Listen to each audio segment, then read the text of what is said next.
senior producer. I've got Phil. He's a senior artist on the game, an absolute badass. Hello. All right, so we got a lot to talk about today. We're going to show you a little presentation that sort of shows you what's going on in the game right now. Then we're going to have about 20 minutes for your questions, give or take, and then we're going to have a live, it's actually a video because we couldn't get everything sort of in here working. We will have a shoutcasted match in here with Kevin Naki helping me out doing the shoutcasting with us. All right, to get things started up, we got a video. It's going to show you guys kind of what's been going on inside Heroes over the last couple of months since BlizzCon.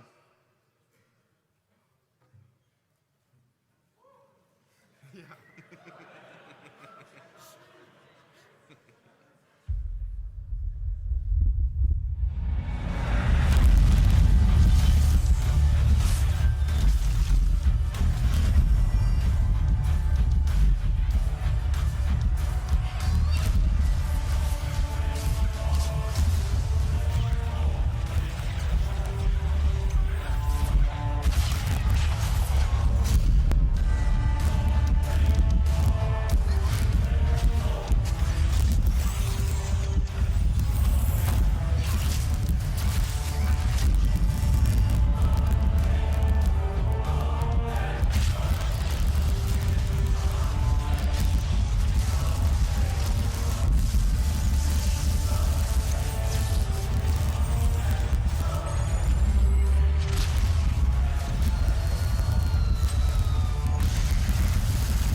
All right, first things first, I want to get this out of the way.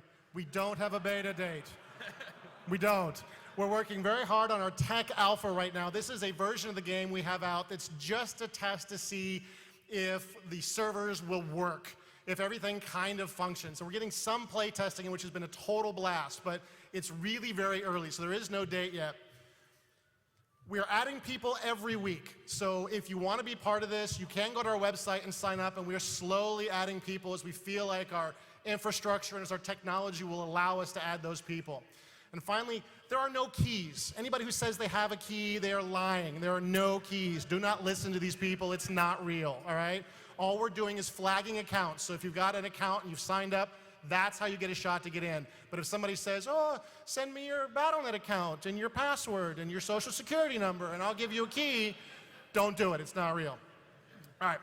So here's what's been going on, and here's the stuff we've been working on. And a lot of this you may have seen from BlizzCon already, but we're pretty excited about this as sort of the core values of our game.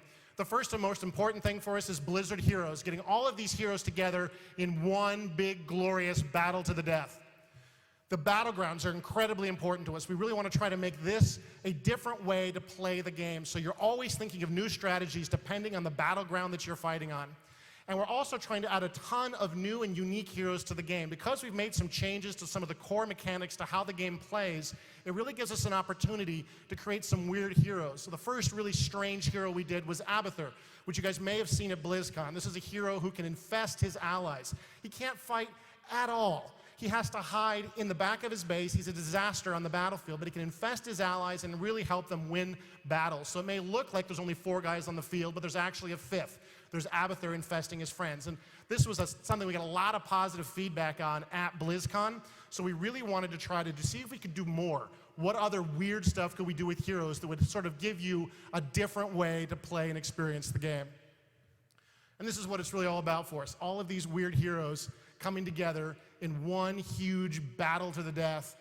When we see shots like this, I think we all get pretty geeked up looking at the chance to play some of these heroes you may have known for sometimes 20 years now. These heroes have been in our games. If you can choose to play Diablo or Arthas or Kerrigan, heroes you may have played in other games or heroes you've only fought, now you get a chance to control them and really throw down. And it's been an absolute blast, I think, for us to work on this game, to get a chance to do this kind of weird thing with these characters. All right. I'm going to give a quick example for those of you who don't know. Some of you may have seen this stuff on Twitch already, so I apologize. I'll go pretty quick. But for those of you who don't know, this is what our battlegrounds look like. This is why we call them battlegrounds and not just maps. This is why it's so important to us to push this part of the gameplay experience. So this is Blackheart's Bay. And when Blackheart's Bay, what you do is you go out and you collect cursed treasure from these treasure chests. And you blow up these treasure chests and you steal these coins, and then you're carrying the coins around with you on the battlefield. And you can also collect coins from a few other places. There's some evil undead pirates on the map. You can kill them and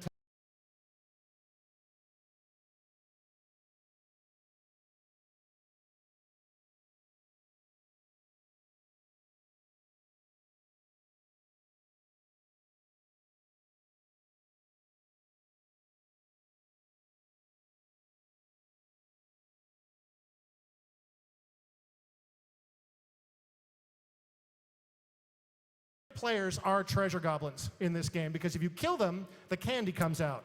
And you can take all of those coins and then you can deliver them to Blackheart. And so you've got this game where players are running around collecting coins and then trying to beat the tar out of each other to get those coins back so they can give them to Blackheart. It just changes the way you play the whole game. We've got only 4 of these battlegrounds in right now. When we went to BlizzCon, I think we said, we don't know, maybe 4 is cool. We'll find out. Well, we've had a chance to play our tech alpha right now, and we definitely feel like we need more.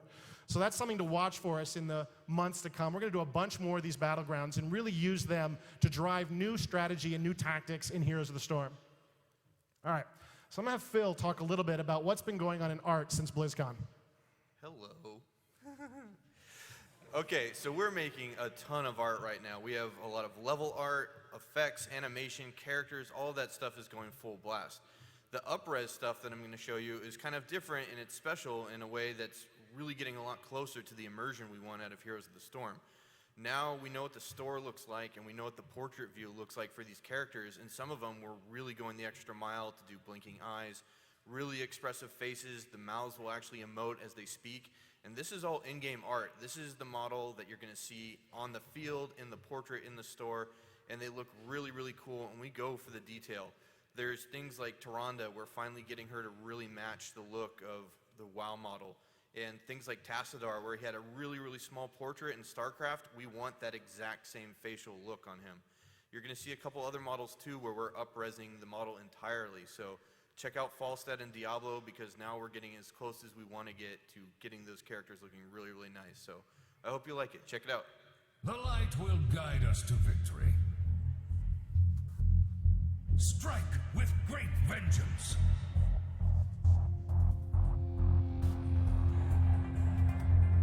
None may stand against me. Our enemies will lie broken and bleeding.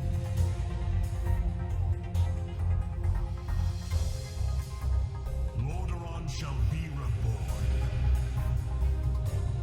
Our foes shall feel the cold embrace of death.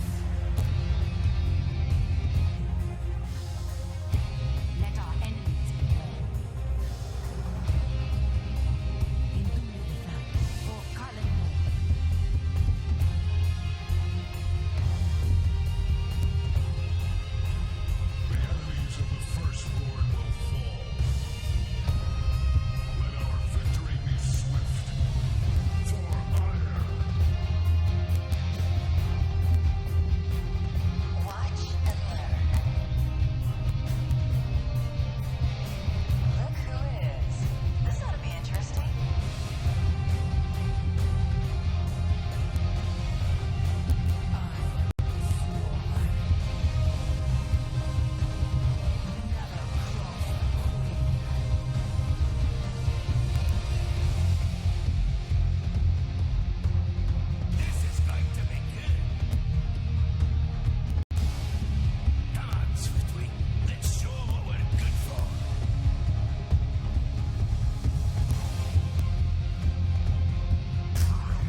have Ko talk to you guys a little bit about the skins.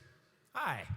All right, so skins are this huge creative outlet for everybody at Blizzard. I think we're really excited about this game in particular because we're actually able to create such a vast array of skins for all our favorite heroes.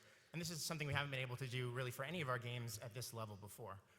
What you're going to see is skins running the gamut from lore-based skins that kind of take heroes to themes that you've maybe have seen in games before in the Blizzard games. And then we use the Nexus, which is this crazy interdimensional storm that's bringing all these Blizzard worlds together.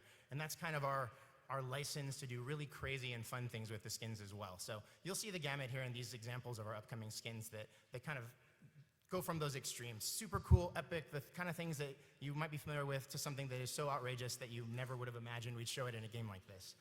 Let's take a look at the latest things that are coming into Heroes of the Storm.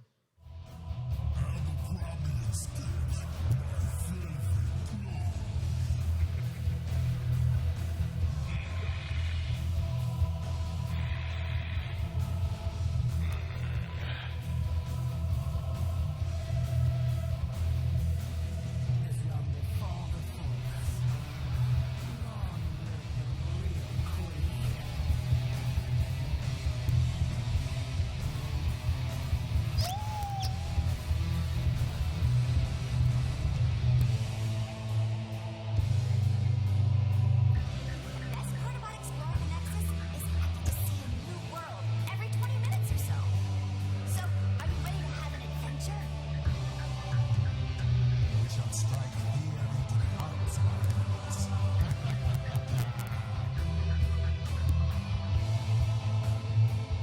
I can see the darkness within you.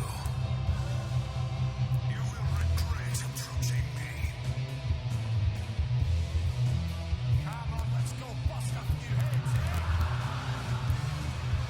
This is the part where we get some serious eyes.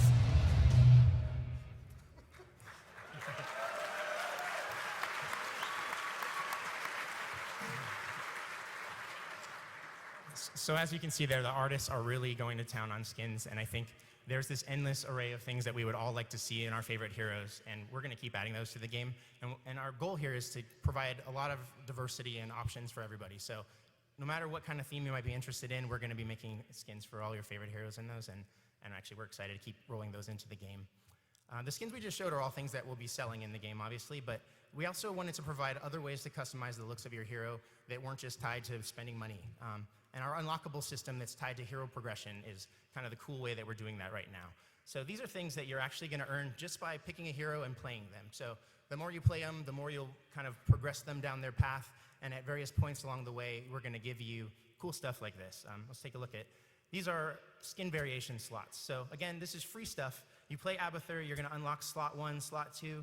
Those same slots will work for all the skins that you own for the hero as well as the base hero. So yeah, you get yourself your Zerg symbol there for Abathur. As we go deeper in the game, we're going to keep adding more of these too. So over time, you'll unlock more and more of these slots, other cool ways to customize your hero. Again, free stuff. So it's pretty cool. In addition to that, the skin variation slots will work for mounts as well. So the base horse is a free mount in the game. The skin variations you'll unlock through your hero play will allow you to customize even that base horse. And again, any other mounts you purchase along the way, you'll get skin variations for them free by unlocking them as well. We didn't want to stop here, though. We thought that, as you invest in a particular hero, or hopefully many heroes as you're playing, that you're going to get to a point where you really want to get some physical representation of that work that you've put into that hero, all your experience that you've been putting into it. And so our kind of epic ultimate skins are something that we're doing here. Let's take a look at these. So this is an example of Uther's kind of ultimate skin right now. And again, this is a free skin that you're just going to earn by playing Uther. So take Uther to his max there. Get a badass Uther. We've done this as well for, here's our barbarian, Sonya. So here's her kind of ultimate one that you'll unlock. And again, in addition to this, you'll have those skin variations, so lots of different color palettes and things that you'll be able to choose from along the way too. So, this is our attempt at doing cool Blizzardy things with, a traditional free-to-play kind of game model. And I think we're going to continue looking for opportunities to provide you not only really cool stuff that you guys can engage with, and purchase, but also things that we're going to give you for free that you want to just play the game and enjoy it. That's our skin zone. Cool.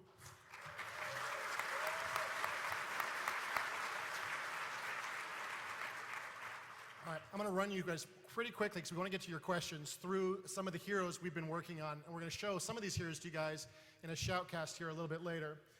Brightwing is one we're going to talk about today. This is a support character that you can play, and it's got a very sort of different way of playing the game. And we'll talk about that. We've got Zagara, one of our sort of, we call them siege heroes or lane bully heroes. These are heroes that are designed to destroy enemy armies, enemy fortifications, to summon armies of their own. Again, has kind of a weird way that you play Zagara. Murky. This is definitely the weirdest hero we have ever done in the game. This one is absolutely off the wall. And Lily. Lily's a little bit more ordinary, and I'm not going to talk about her too much. We're going to show her in the shoutcast. She's pretty easy to play. She's kind of cool in the sense she's a support character. You don't have to babysit too much. She moves a little more quickly when she gets hit. She has a lot of ways to protect herself. She's kind of fast and agile as she sort of looks like that she is. So you can get a support character working with you, and you don't have to worry about her. She'll take care of herself. But let's get on to, we'll get on to these guys. Even that's Lily. She's pretty cool. She's pretty fast. But let's get on to Brightwing. So Brightwing has the ability to heal anybody nearby Brightwing, but Brightwing also has the ability to immediately, whenever she wants, within restrictions of cooldown, of course, teleport to any ally anywhere she is, anywhere in the game. So you see Tirana's in trouble. Lily's just going to go and teleport across the map to help her ally and give some additional DPS there and absolutely annihilate Arthas. Brightwing can also transform people who bother her into various types of animals. She's got some heroic abilities as well, like this Emerald Dream that shoves enemies away. She's going to do a little damage here and help Zeratul finish off ETC. But the important thing about Brightwing is the ability to go anywhere on the map you have an ally. Think about that for a minute. That means you have to have not only awareness of what's going on in front of you to make sure you're not making a mistake with anybody you happen to be playing with, but you've also got to have the wherewithal to be watching the entire map to make sure that you're not missing an opportunity to save an ally or kill an enemy by immediately leaping to that ally. And then as the enemy team, of course, once you see that Brightwing is playing against you, you've got to realize, if I'm only fighting against one hero, that's cool, but at any minute, that one hero could become two, because Brightwing could suddenly show up out of nowhere and join the battle. All right, let's talk about Zagara. So Zagara is this Zerg monster from our StarCraft games. And what Zagara is all about is just sliming the entire map. Zagara wants to use her creep tumors to cover the entire map with creep and infest everything. But Zagara's also got the ability to have some additional map mobility. So you can see here Zagara has managed to slime up this one lane on the map, and now she's going to use her Nidus Worm, and she's going to go to a whole other lane on the map. She's going to move forward here. She sees an army that she doesn't like the look of, and she's going to use her Banelings to take them out. Spread some more creep, put another tumor down, things are looking good here, and I got to go somewhere else. Off she goes in the Nidus Worm to another part of the map. Hey, I got a spot down here. I'm going to capture this shrine. That'll unlock the Dragon Knight for my team. Hop back in my Nidus network. Hey, here we go. Look at that, a Dragon Knight just for me. So she's managed to basically solo this entire map, grab a Dragon Knight, and run off and smash the enemy to pieces.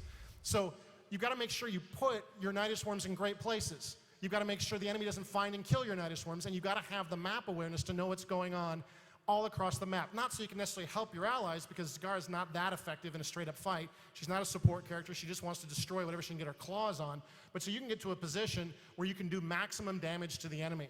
And it really makes you play the game very differently. And it means as the enemy, again, you got to be very aware, where is Zagara right now? She's crazy mobile. I got to make sure I'm watching out for her, that nothing is left unprotected on our team. All right, let's talk about my favorite. Oh yeah, here we go. Okay, hang on everybody. This is where it gets a little weird. Okay, calm down. All right, it's gonna be all right. All right, so when we talked about Murky originally, we thought, well, we'll do King Murky, right? We'll do this ferocious Murloc of destruction who can stand toe-to-toe with Diablo and fight him. And we thought, nah, that doesn't make a lot of sense. Murloc, he's not that good. He's a level 1 mob. I know there's higher level ones out there, but you don't really think of Murlocs as particularly scary kinds of creatures. So we decided we were going to make a hero that was awful. We were going to make a hero who has no health, doesn't do any damage, and gets killed all the time. And the balance guys looked at us and said, you guys are crazy. How are you going to make this work? And so we came up with this idea. And we've been testing it internally. It works pretty well. And we got some more work to do, but so far it's going pretty good. So here's how Murky functions in a game. So Murky can lay an egg. And when he lays that egg and he gets killed, he can come back at that egg almost immediately. So you can see Diablo, the Lord of Terror, is going to fight against Murky here, and that's going to go as you would imagine that it would. Down he goes. Whoa, whoa, whoa, what's going on? Here comes Murky. Here he comes again. Right back to battle. Diablo's got to be thinking, oh my God, what am I going to do? Oh, here he comes again. Oh no, I guess he'll use his March of the Murlocs ability. He'll summon a million little Murlocs here, and Diablo's got to go.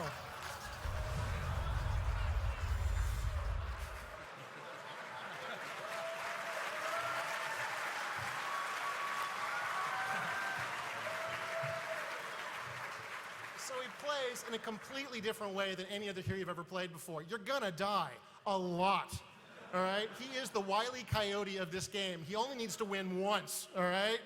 And that's all he's got to do. And so you're gonna get killed many, many times. And when you're working against Murky, when you're fighting him, you're not thinking, am I gonna kill Murky? You're gonna think, how much damage am I gonna take before I kill Murky? Because he's wearing me down. This is getting exhausting. And so if you can pick him off and does any damage, that's a win.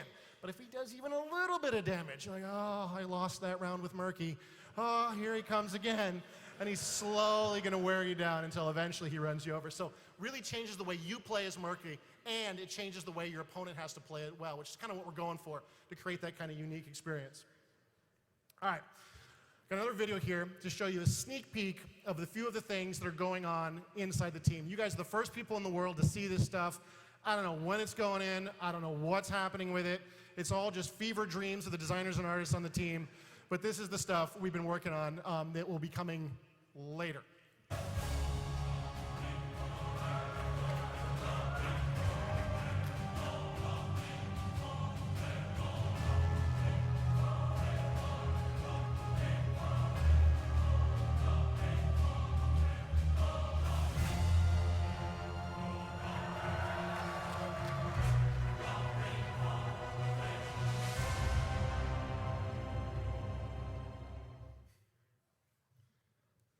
We got time for your questions from you guys. I think we've got some mics if you guys want to line up. We will answer anything we can possibly answer for you guys. The mics are right down here, guys. I'll start calling on people if I have to.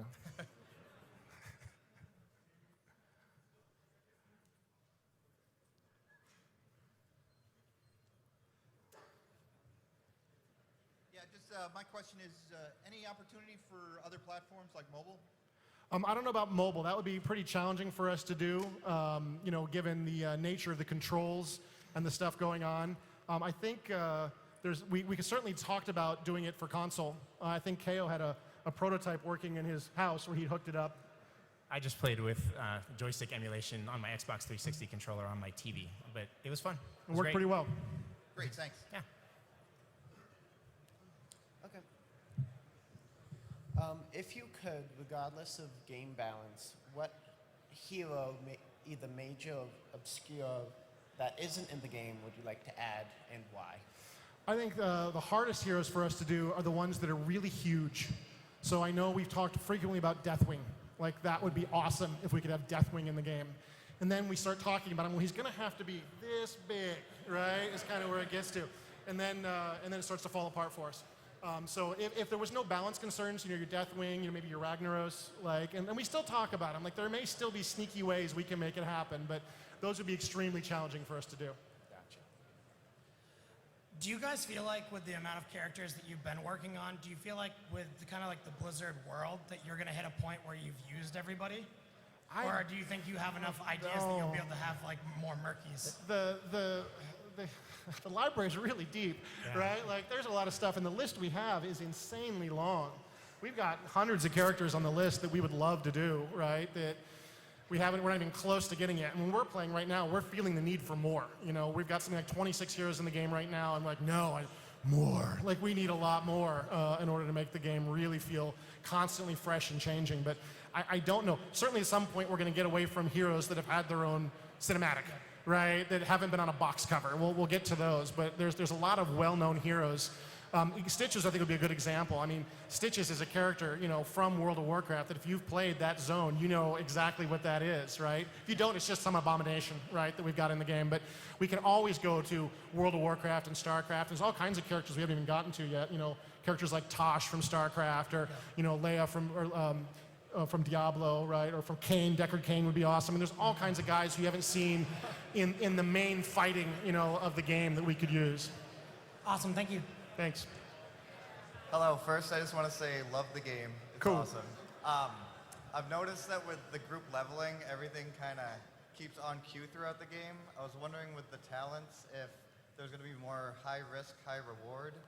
I think so. So the talent stuff is, for us, is a system that is still sort of under construction. We have a lot of content that wants to go into and change on those talents. And every time we go back to the office, I know Matt Cooper, one of our balance guys, says, okay, I got a big talent change, right? And that's like every couple of weeks. So there's lots of stuff going in there. I was playing Zagara the other day, and her talents are kind of insane.